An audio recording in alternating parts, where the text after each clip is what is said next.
Hey there, everyone. Welcome to this edition of Soccer Talk here on YouTube.com.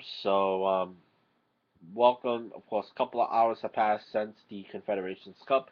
Wanted to do a video on this earlier, but Sundays are always my busy days, so you get a lot of videos on Sunday night, Monday morning, or the next day. So we'll definitely talk about the Confederations Cup and some of the storylines that's going to lead to after the Confederations Cup. So let's talk about the game. Of course, Brazil defeating Spain.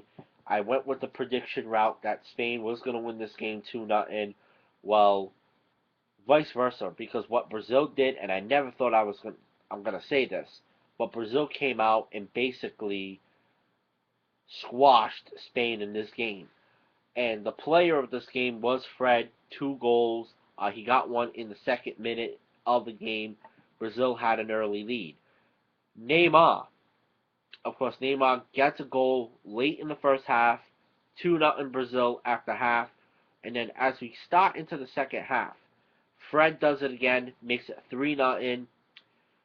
Then you have Sergio Ramos, gonna hit the penalty. What happens? The penalty, the ball went wide. Of course, Gerard Piqué, he gets red carded in this game as well, and that was it.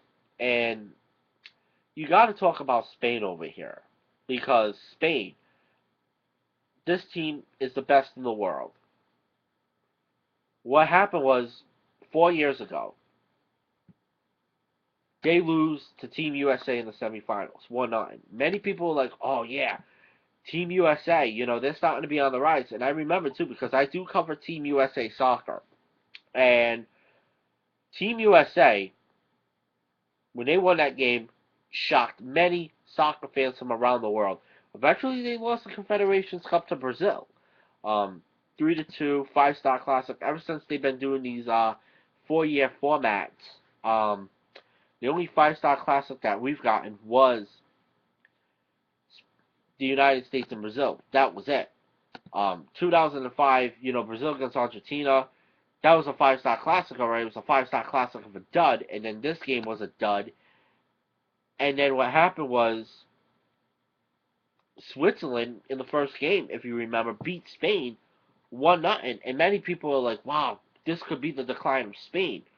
What happened? Spain went on to win the World Cup, and you think about it too. In 2012, Chelsea, a soccer team, came out and beat Barcelona in the Champions League semifinals. And what happened? Chelsea went on to win the Champions League by defeating Bayern Munich. Look what we saw a couple of months ago in Champions League semifinal. Bayern Munich beating Barcelona 7-0. That was the tally in the two legs, if you remember. That was after the two legs, you know, Bayern won. And then you saw what Borussia the main did to Barcelona, 4-1 in the first game, even though Real Madrid came back, still not enough when it came to the Confederation, to the Advocates. But what Brazil did today, and I never thought I was going to say this, but they basically holiday him Spain. And here's a fun fact for you. The last time Spain gave up more than 2 goals in a game was November of 2010 against Portugal, in a game that Portugal won 4-0. And that was a friendly, oh, by the way, just to give you some heads up. With this win, you gotta consider Brazil as one of the favorites going into next summer's World Cup. I mean, there's going to be talk of, yes, Spain's going to be a favorite, Germany's going to be a favorite, obviously, because, Germany has been one of the best damn teams to never win either a European Championship or a World Cup. I mean, 2002 they were close, but they got holiday hands by Brazil. 2004 in the Euros, it was all about Greece that year. Obviously, Greece pulled one of the greatest upsets when they beat Portugal. 2006, third place, they had to beat Portugal. They lost it. They did lose to Italy in the semifinals. 2008, lost to Spain in the finals, and then in 2010, I do believe they lost to the Netherlands. if I'm not mistaken. Actually, hold on. They did lose to Spain. I beg your pardon. It was Spain in the semifinals in 2010. And then, you know, in 2012, they did lose to Italy in the semifinals as well. Eventually, Spain won Euro 2012. Um, but yeah, you got to put them in there as well. And there's going to be other teams out there. I mean, Italy's going to be a favorite. We all know Italy has done well in these stronger competitions. Uruguay, hopefully, like I said, they're going to get into the World Cup. I want to see this team in the World Cup. I mean, with Forlan, with Luis Suarez, with Cavani in there as well. I mean, that team was a fun team to watch 3 years ago. I want to see this team be a fun team to watch in 2014, next summer. And then obviously from South America, like I said, Brazil is going to be one of the favorites. Argentina, especially with Lionel Messi, Sergio Cunaguero, Guaguin. Colombia with Falcao, Jackson Martinez, James Rodriguez. Like I said, Uruguay as well. So um, we could be seeing a South American team win the World Cup in South American soil. Let's not kid ourselves. Um,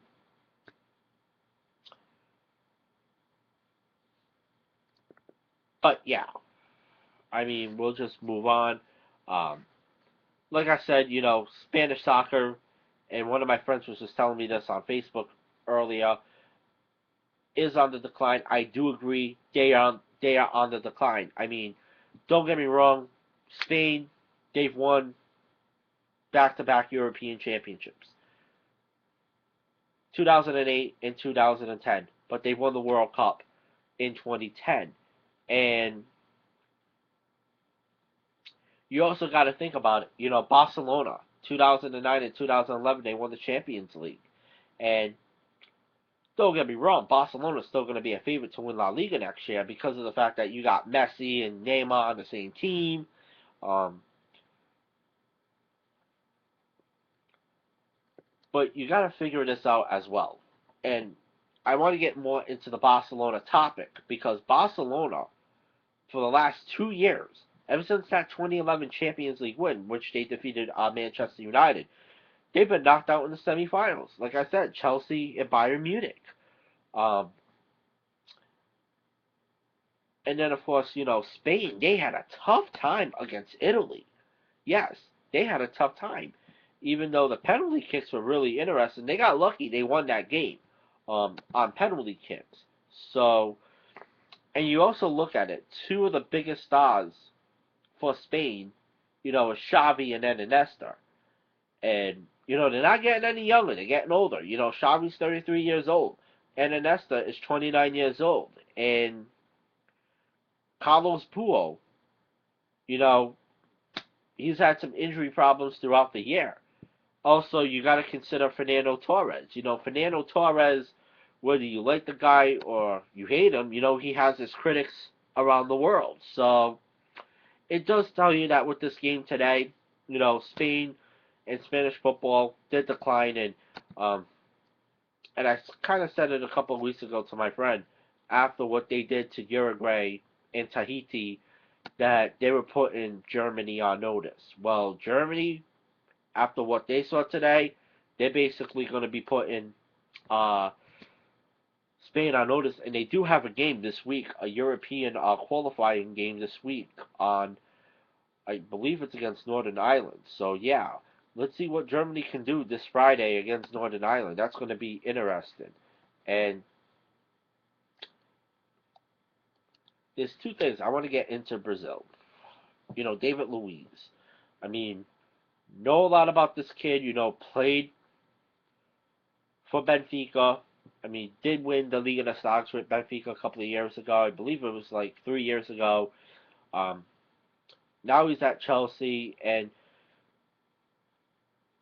people have came out and they have said, David Luiz, this kid, he's not going to be this primetime player. Um, Look what he did. There was one of these plays, and it came in the 41st minute. Juan Mata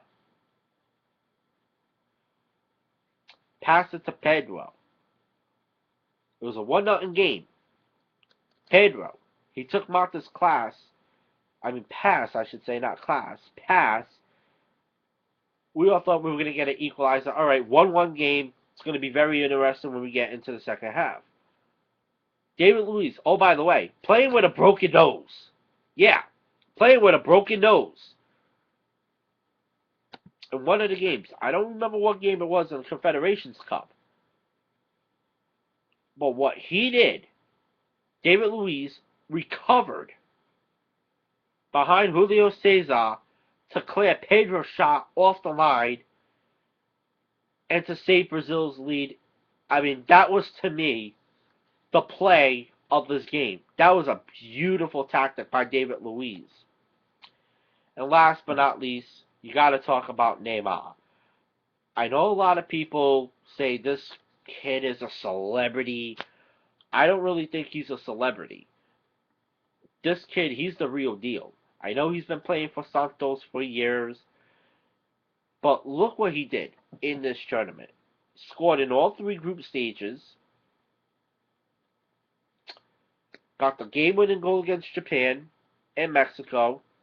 An awesome free kick against Italy, which you beat one of the best goaltenders in the world.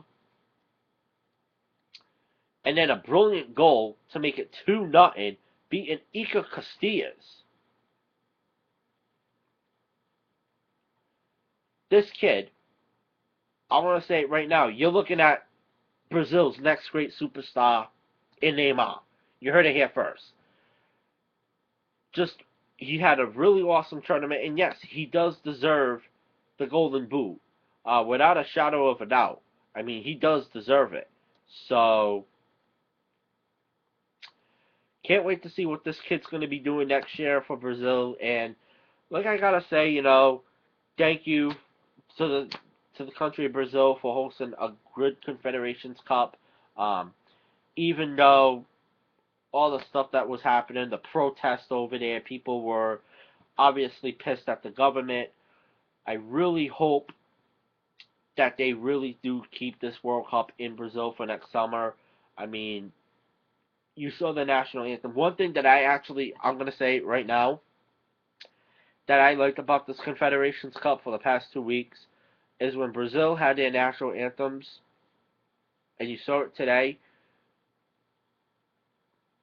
they kept continuing to sing the national anthem. And, in the midst of a Stanley Cup final, which I really would have loved to talk about, because that Stanley Cup final that we had between Boston and Chicago most recently was one of the best damn near games I've ever seen in my hockey, covering hockey and stuff. So, yeah. I mean, the fans were really passionate, just like what the Bruins fans were. When they were passionate for their team after, the Boston bombings and whatnot. So, thank you very much, for the country of Brazil. Let's see what they can do next year with the World Cup. I'd like to get your thoughts on this Confederations Cup. So, yeah, subscribe to the channel. I'm out. Have a great day, everyone, and have a great night. Bye for now.